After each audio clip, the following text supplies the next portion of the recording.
6월을 가리켜서 호국 보훈의 달이라고 이야기합니다. 나라가 위기 가운데 빠져 있을 때, 또 무너지는 시대 가운데 그 나라를 구하고 하나님이 기뻐하시는 그 아름다운 나라로, 거룩한 나라로 세우기 위하여서 몇 사람의 수고와 몇 사람의 헌신이 필요할까요? 오늘날 우리가 살아가는 시대를 교회의 위기 시대라고 이야기합니다. 믿음의 공동체들이 무너지고 또한 전도와 선교의 위기를 경험하고 있고, 다음 세대를 교육하는데 또 위기를 경험하는 시대이기도 합니다. 교회가 회복되어지고 다시금 하나님이 주시는 부흥을 경험하기 위하여서 몇 사람의 헌신과 몇 사람의 그 결단이 필요하다고 생각하십니까?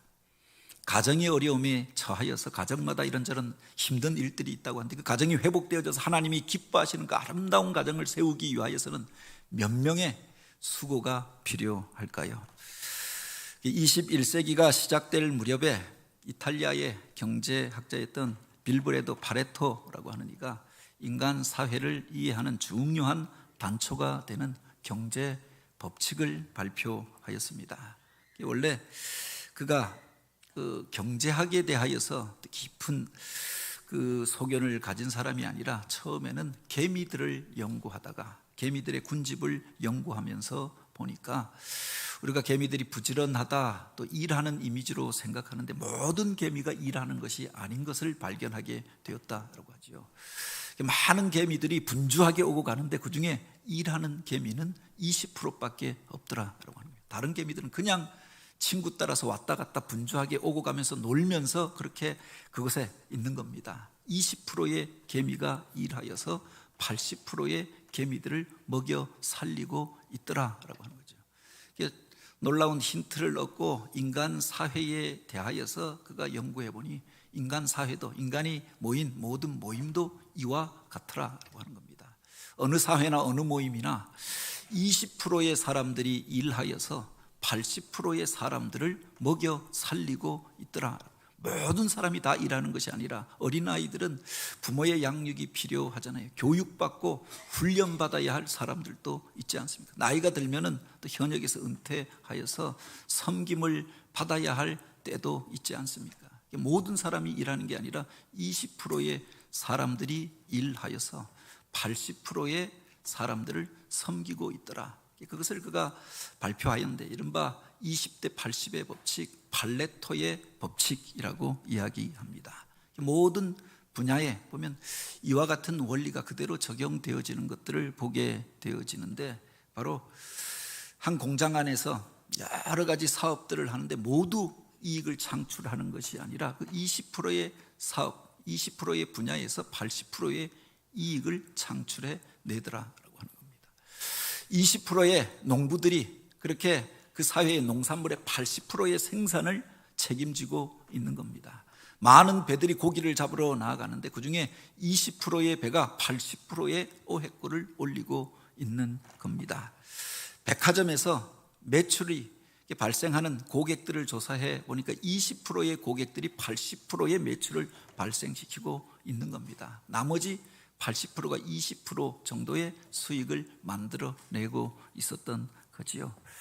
사회의 구조를 이해할 때도 보니까 대략 20%의 부자들이 80%의 부를 소유하고 있더라라고 합니다. 나머지 그 20%를 가지고 80%의 사람들이 서로 빼앗고 싸우고 경쟁하면서 그렇게 힘겨운 삶을 살아가고 있었던 거죠. 조금씩 수치의 차이들은 있지만 인간들이 살아가는 삶의 모임의 모습들이 이와 같더라. 하다못해 한 사회에서 사건이 일어나고 악랄한 범죄가 일어나는데 그 사회의 사건과 사고 또 불행한 일들을 만들어내는 사람도 20%에 불과한 20%의 사람들이 그 사회에서 일어나고 있는 온갖 악하고 나쁜 일들의 80%를 만들어내고 있더라라고 하는 겁니다.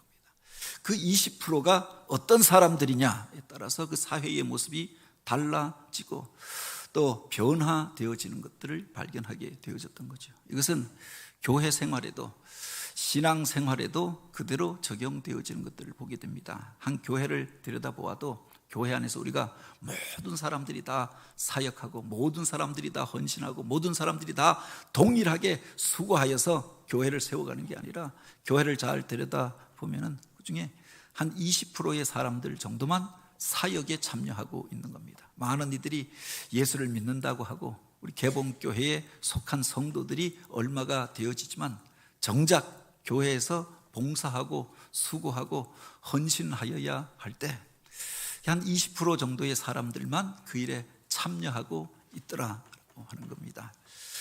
이게 무슨 현대화된 사회에서 점점 사람들이 개인화되어지다 보니까 요사이는 그 20%에서도 그렇게 더 떨어진 수치들을 이야기하는 이들도 있습니다. 피터 와그너 박사 같은 경우는, 교회 성장학자 같은 경우에는 교회를 보니, 현대화되어진 교회를 보니까 20%도 아니라 5%의 사람들이 사역하고 있는 겁니다. 그 5%의 사람들이 수고해서 다른 사람들이 행복을 누리면서 살고 신앙생활을 하고 있는 겁니다. 교회가 세워지기 위하여서 많은 수고가 필요하고 또 헌신이 필요하고 재정이 필요한데 바로 그 5%의 사람들이 바로 그 교회의 대부분의 재정을 책임지고 있더라라고 하는 겁니다. 그 핵심 사람들이 어떻게 생각하고 어떻게 수고하고 헌신하느냐에 따라서 그 교회의 모습이 바뀌어지게 되어지는 거죠. 왜 너는 일하지 않느냐, 너는 왜 그렇게 그 열심을 내지 않느냐 책망하는 것이 아니라 그 속에서 동력자들을 구하면서 더 많은 사람들이 함께 참여하고 더 많은 사람들이 함께하여 일하는 그 교회가 건강하고 행복한 교회가 아닙니까? 한 가정 안에서 그 가정을 세우기 위하여서 모든 사람이 나아가서 다 일하는 게 아니잖아요. 그 가장이 직장에 나가서 열심히 일하여서 가족들을 먹여 살립니다. 어린 자녀들을 양육하고 세우고 키워 가잖아요. 그 가장이 쓰러지고 나면은 또 다른 사람이 아내가 나가서 일하든 또는 그렇게 그 자녀들 가운데 그 중에서도 좀 장성한 이가 그 가장의 그 소년 가장이 되어져서 소녀 가장이 되어서 가정의 생계를 책임지든 결국 그 가정을 세워가는 건 모든 사람이 하는 것이 아니라 20%의 사람, 그들을 통해서 가정이 세워지고 교회가 세워지고 또 그 사회가 건강한 모습으로 굴러가게 되더라라고 하는 겁니다. 이들을 가리켜서 역사학자 아놀드 토인비는 창조적 소수자라고 이야기합니다. 다수의 사람들이, 모든 사람들이 다 일하고 모든 사람들이 다 깨우쳐서 그 사회가 발전하는 것이 아니라 창조적인 의식을 가진 소수의 사람들에 의하여서 그 사회가 발전하고 또한 그 속에서 새로운 일들을 행하게 되어지는 거죠. 인간의 역사는 많은 사람에 의하여 진보하고 발전한 것이 아니라 창조적인 소수의 신념과 용기에 의하여서 진보하여 왔다라고 이야기하였습니다. 세상을 보아도 그렇잖아요. 모든 사람이 다 깨어서 시대의 일들을 분별하고 그 일들을 행함으로 세상이 바뀌는 것이 아니라 먼저 깨어있는 그 사람들에 의하여서 세상에 도전이 되어지는 일들이 시작되어졌던 거죠. 다른 사람들은 그 사람들이 갔던 길을 따라가면서 그 사회가 앞을 향하여 나아가고 진보하여 왔던 거지요. 교회의 거룩한 부흥이 일어날 때도 그러하였던 것들을 보게 됩니다. 모든 사람이 같이 모여서 다 합의해서 그래서 이곳에 개봉교회가 세워진 것이 아니라 소수의 사람들이 먼저 하나님 앞에 또 기름 부음을 받고 놀라운 비전을 가지고 믿음으로 헌신하였던 사람들을 통하여서 교회가 세워지고 교회가 성장하여 왔던 것 아닙니까? 바로 우리 원로 목사님도 계시고 원로 장로님들 또 권사님들도 계신데 그 교회에 그 부흥의 증인들이죠. 그 과정에 어떻게 부흥이 일어나고 어떻게 놀라운 일들이 일어나고 건축의 역사가 일어나고 또 교회가 성장했는가? 역속에 모든 사람이 다 참여했던 것이 아니라 소수의 사람들, 믿음으로 깨어있던 사람들, 그들을 통하여서 하나님께서 새 일들을 이루어 왔던 것들을 보게 됩니다. 그래서 중요한 것이 숫자보다 바로 그 믿음과 또 미래에 대한 비전과 확신이다라고 하는 겁니다. 숫자만 많다라고 하는 그 많은 사람들이 무거운 짐이 되어져 버리고 마는 것 아닙니까? 어떤 일들을 결정하려고 하면 사람마다 생각이 달라서 중구난방이 되어지고 그 사람들을 설득하기 위하여 한 치 앞도 나아가지 못하는 경우가 얼마나 많이 있습니까? 그래서 기드온이 미디안과 싸우기 위하여 나아갈 때 하나님께서 그에게 명령하셨던 것이 그 숫자를 줄이라라고 이야기합니다. 32,000명이 모였는데 줄이라라고 이야기하잖아요. 10,000명으로 줄었는데 그들 가운데서도 바로 그들을 시험하여서 300명만 택하라라고 이야기하였던 거죠. 위기의 시대 가운데 그 시대를 돌파하고 하나님의 영광을 나타내기 위하여서는 숫자보다 중요한 것이 바로 믿음으로 깨어있는 그 사람들, 헌신되어진 그 사람들, 그들을 통해서 하나님께서 새 일을 이루시는 줄 믿으시기 바랍니다. 오늘 우리가 읽은 이 본문은 예수 그리스도의 복음이 이제 유다의 지경을 넘어서서 사마리아 땅에 또 뿐만 아니라 북쪽의 베니게와 구브로와 안디옥까지 전하여지게 되어졌던 이방 땅의 헬라의 영역으로 그 복음이 넘어가게 되어졌던 계기의 사건을 기록하고 있습니다. 당시에 유대인들은 자기들만이 구원받은 사람들이고 자기들만이 하나님의 백성이라고 생각하였습니다. 구원받고 은혜 받았던 초대교회 성도들도 대부분이 유대인이었고 복음을 전할 때에도 유대인에게만 전하였잖아요. 사도였던 베드로도 이방인의 집을 한번 신방하는데 그것이 그렇게 꺼리낌이 되어져서 하나님께서 몇 번에 걸쳐서 환상을 보여주시고 확신을 주시고 음성을 들려주셔서 이방인 고넬료의 집을 찾아가게 되어졌던 것 아닙니까? 아직 이방인의 지역을 향하여서 복음을 들고 나아가는 일들이 없었고 헬라인들에게 로마인들에게 복음을 전하는 일들이 없었던 상황이었습니다. 그런데 몇몇 사람의 헌신을 통하여 몇몇 사람의 전도를 통하여서 이방 땅에서 복음이 전파되어 수많은 사람들이 주님 앞에 돌아오게 된 이야기, 그리고 오늘 우리가 모두 꿈꾸고 회복하기를 원하는 안디옥 교회, 그 교회가 세워지게 된 이야기를 바로 오늘 본문은 기록하고 있는 겁니다. 어떻게 이방 땅에 낯설고 물서른 그곳에 바로 헬라 사람들이 주로 살고 있고 또 이방인들이 함께 혼재되어져 살던 그곳에 하나님이 기뻐하시는 교회가 세워질 수 있었는가? 어떻게 복음이 유대의 영역을 넘어서 이방 땅까지 전파되어졌는가? 이것을 10장, 11장, 12장에 걸쳐서 소개하고 있는데 그 속에서 쓰임받았던 사람들에 대하여 오늘 본문은 기록하고 있습니다. 그때 스데반의 일로 일어난 환란으로 말미암아 흩어진 자들이 베니게와 구브로와 안디옥까지 이르러 말씀을 전하는데 라고 하였습니다. 환란을 당하셔서 쫓겨왔던 사람들, 그들이 이제 북쪽으로 올라가면서 베니게, 페니키아라고 하는 말인데 지금으로 말하면 레바논 지역이지요. 구브로라고 하는 키프로스라고 하는 섬에 가서 또 복음을 전하고 안디옥에까지 이르러서 이제 소아시아 지역에까지 예수 그리스도의 복음이 전파되어졌다라고 하는 겁니다. 20절에 보면 또 그렇게 기록합니다. 그 중에서도 구브로와 구레네 몇 사람이 안디옥에 이르러서 헬라인에게도 예수 그리스도의 복음을 전하니라고 하였습니다. 이게 바로 그 복음이 이방 땅에 전하여지게 되어진 때 쓰임받았던 사람들에 대하여 기록하고 있는데 그들의 이름은 구체적으로 나와 있지 않는 겁니다. 바로 그들이 누구인가? 안디옥의 교회를 세우고 이방 땅에 복음을 전하였던 사람들이 누구인가? 스데반의 일로 인하여 환란으로 말미암아 흩어지게 된 사람들이라고 하였습니다. 환란당한 자들이 예루살렘 교회에 와서 예수 믿게 되어지고 성령의 은혜를 체험하고 예수 믿고 신앙생활을 하다가 박해가 찾아왔습니다. 스데반이 순교당하여 죽는 일들이 있었습니다. 이 일을 계기로 해서 유대인들이 일어나서 바로 예수 그리스도를 믿는 사람들, 복음을 전하는 사람들을 잡아서 죽이려고 혈안이 되어져 있으니 그곳에서 신앙생활을 할 수도 없었고 복음을 전할 수도 없었고 그래서 예루살렘을 부득이하게 떠나게 되어졌는데 그들을 통하여서 이방 땅에 복음이 전하여졌다라고 합니다.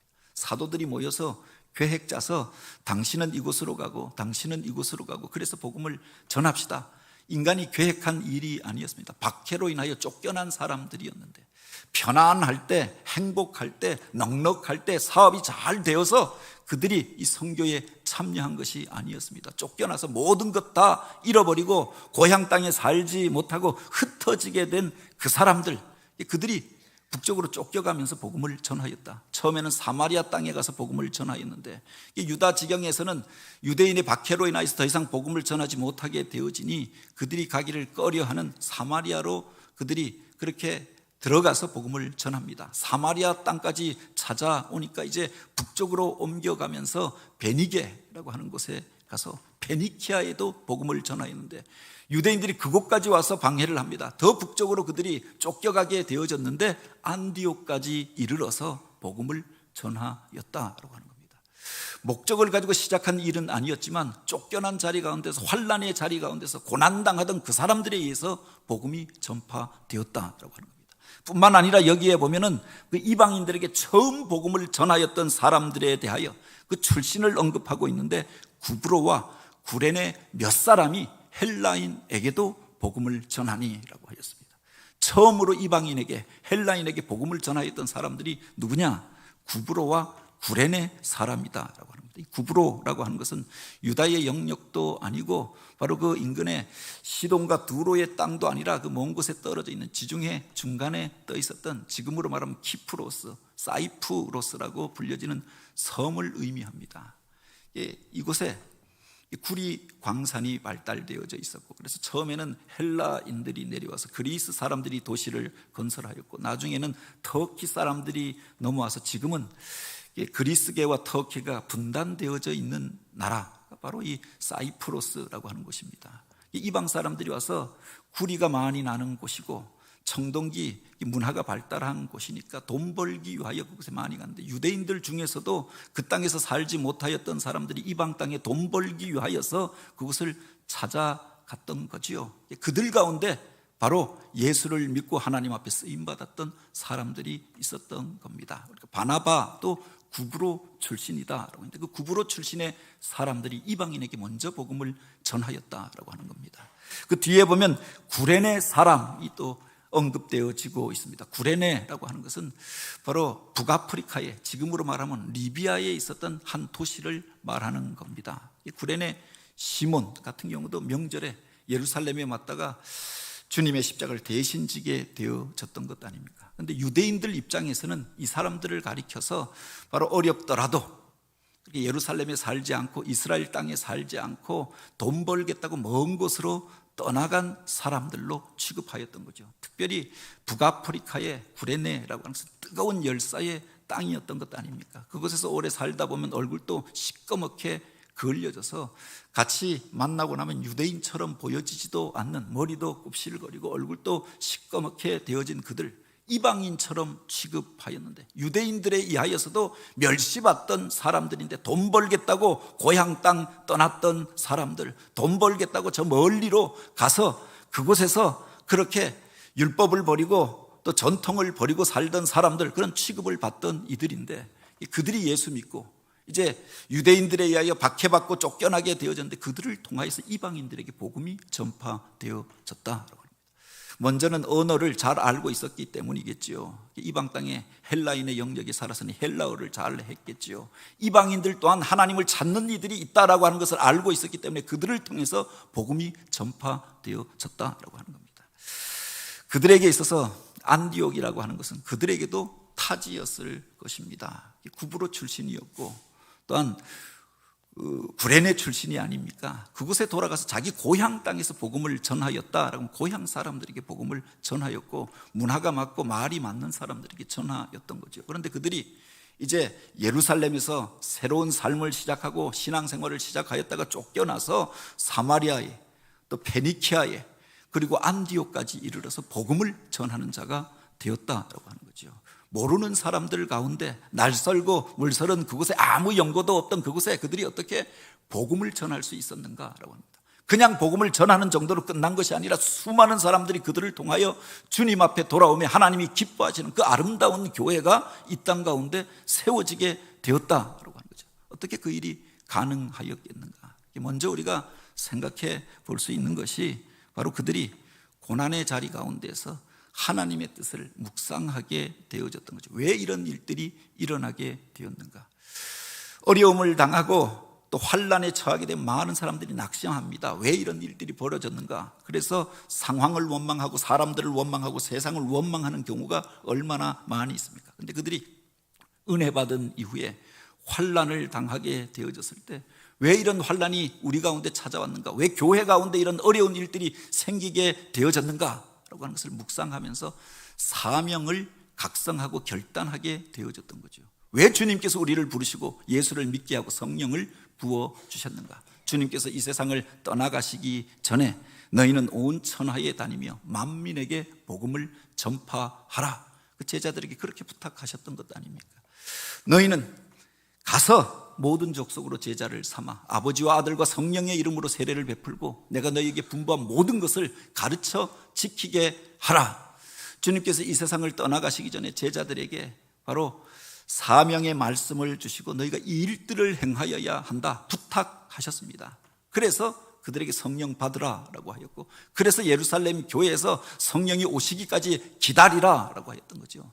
성령을 기다리고 은혜 받고 나니까 그냥 머물러 있고자 하였던 것 아닙니까? 오직 성령이 너희에게 임하시면 너희가 권능을 받고 예루살렘과 온 유다와 사마리아와 땅끝까지 이르러 내 증인이 되리라 라고 하였습니다. 그런데 은혜 받고 나니까 교회에서 함께 예배하는 것, 함께 교제하는 것, 믿음을 나눌 수 있는 공동체가 있다고 하는 게 너무나도 소중하고 귀하였던 것 아닙니까? 날마다 믿음의 사람들이 함께 모여서 떡을 떼고 교제하고 하나님을 찬양하고 여기가 천국인가 라고 생각하였던 거죠. 여기가 조사오니 머물고자 하였던 거지요. 그런데 예기치 않은 일로 인하여서 환난이 찾아오게 되어졌던 겁니다. 초대교회에 고난의 망치가 내리치게 되어졌을 때 그들이 흩어지게 되어졌던 것 아닙니까? 그때 그들이 각성하였던 것이 있죠. 왜 이런 일들이 벌어졌는가? 왜 환난이 우리들 가운데 찾아오게 되었는가? 하나님께서 우리들을 통하여 기대하였던 일들, 우리에게 맡기셨던 사명이 있었는데 그 사명 감당하지 아니할 때 하나님께서 억지로 이와 같은 일들을 통하여 우리를 흩으신 것이 아닌가? 그래서 그들이 단지 도망다니는 존재가 아니라 쫓겨가는 존재가 아니라 살기 위하여 숨는 존재가 아니라 쫓겨간 그곳에서 복음을 전하게 되었다. 그들을 통해서 사마리아 땅의 복음이 전파되어집니다. 페니키아의 사람들이 예수를 믿게 되어집니다. 구브로의 키프로스 땅에 복음이 전파되어집니다. 뿐만 아니라 안디옥까지 이르러서 복음을 전하게 되었다라고 하는 거죠. 환난 속에서 하나님의 뜻을 묵상하였던 사람들, 고난을 당하여서 박해를 겪으면서 하나님이 주셨던 사명을 각성하였던 그들을 통해서 하나님의 놀라운 일들이 나타나게 된 줄 믿으시기 바랍니다. 뿐만 아니라 저들이 그 속에서 더욱 하나님을 의지하게 되어졌던 거죠. 자기 고향 땅에서 신앙생활을 할 때는 우리가 의지할 곳이 많잖아요. 사업을 하다가 어떤 어려움을 당하게 되면 그래도 부모님이 살아 계시면, 든든한 뒷배로 계시면 찾아가서 부모님 내가 이렇게 어려움을 당했으니까 돈 좀 빌려주십시오. 사실은 달라고 하는 이야기가 아닙니까? 사촌들 찾아가고 친척들 찾아가서 보증 좀 서주십시오 하지 않겠습니까? 그런데 그 고향 땅에서 쫓겨났습니다.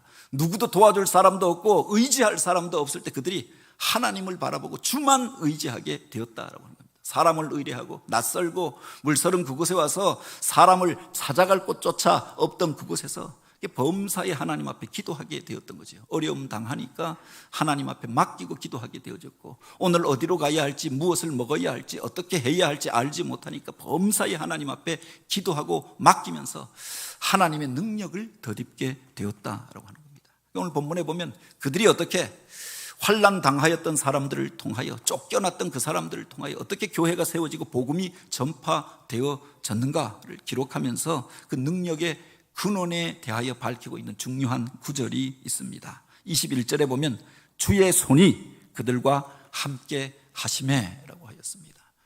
오늘 찬양도 주의 손이 함께 하심에, 주의 손에 만지심과 고치심과 함께 하심을 향한 찬양이었는데 주의 손이 그들과 함께 하심에 그 능력이 나타나게 된 줄 믿으시기 바랍니다.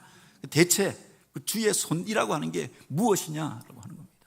오늘 우리가 주의 손을 힘입어서 일어난다라고 이야기하고, 주의 손이 함께하사 오늘 우리가 치료함을 얻게 하옵소서 이야기하시고, 또 주님의 손이 도우셔서 오늘 우리가 살게 되었다라고 이야기하는데, 대체 그 주의 손이라고 하는 게 무엇을 의미하는 말이냐라고 하는 겁니다. 성경에 보면은 주의 손에 대한 이야기가 많이 등장하지요. 일반적으로 하나님의 능력을 나타낼 때 주의 손이라고 하는 말을 씁니다. 주님께서 귀신을 쫓아내시고 이 일에 대하여 의문을 제기하는 이들에게 바로 그렇게 말씀하십니다. 누가복음 11장 20절에 보면, 내가 만일 하나님의 손을 힘입어 귀신을 쫓아낸 것이면 하나님의 나라가 이미 너희에게 임하였느니라 라고 말씀하였습니다.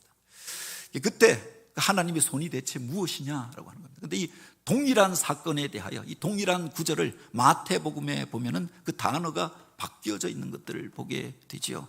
내가 하나님의 손을 힘입어 이 일을 행하는 것이면, 이것이 마태복음 12장 28절에 보면 이렇게 기록하여 놓고 있습니다. 내가 하나님의 성령을 힘입어 이 일을 행한 것이면 하나님의 나라가 이미 너희에게 임하였느니라.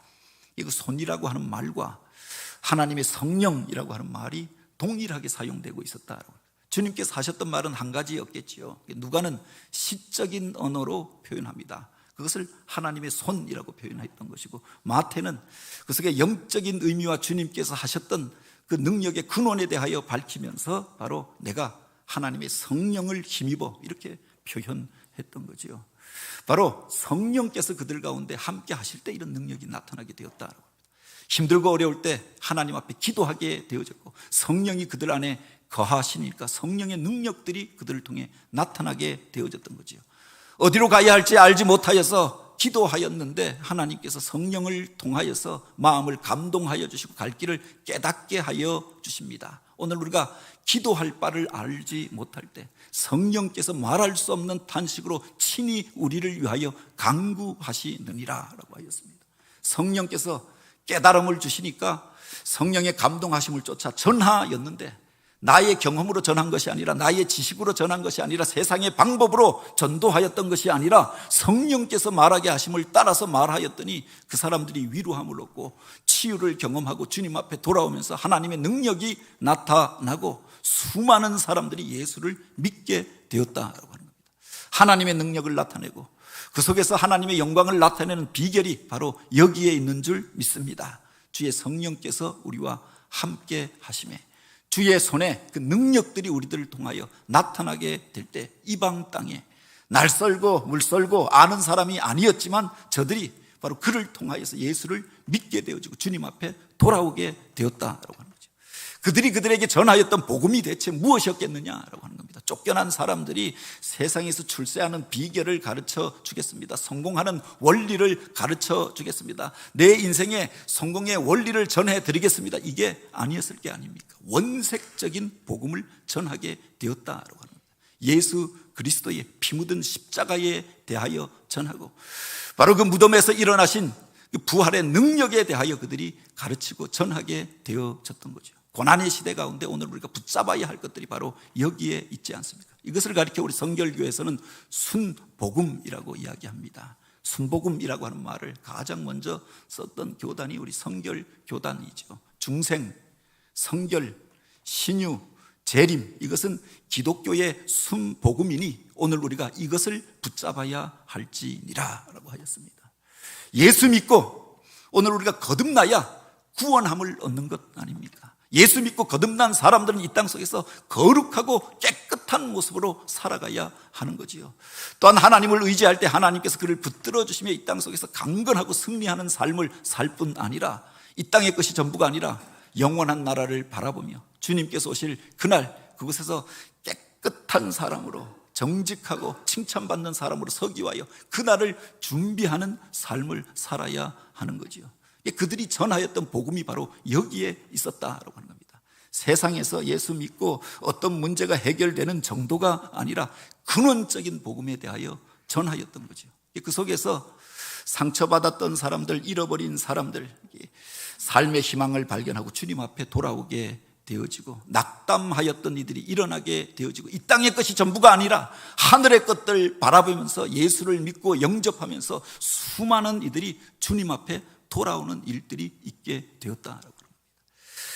성전 앞 미문 앞에서 구걸하던 그 거린에게 베드로가 전하였던 복음이 바로 그것 아닙니까? 금과 은은 내게 없거니와 내게 있는 것으로 내게 주노니 바로 나사렛 예수의 이름으로 일어나 걸어라.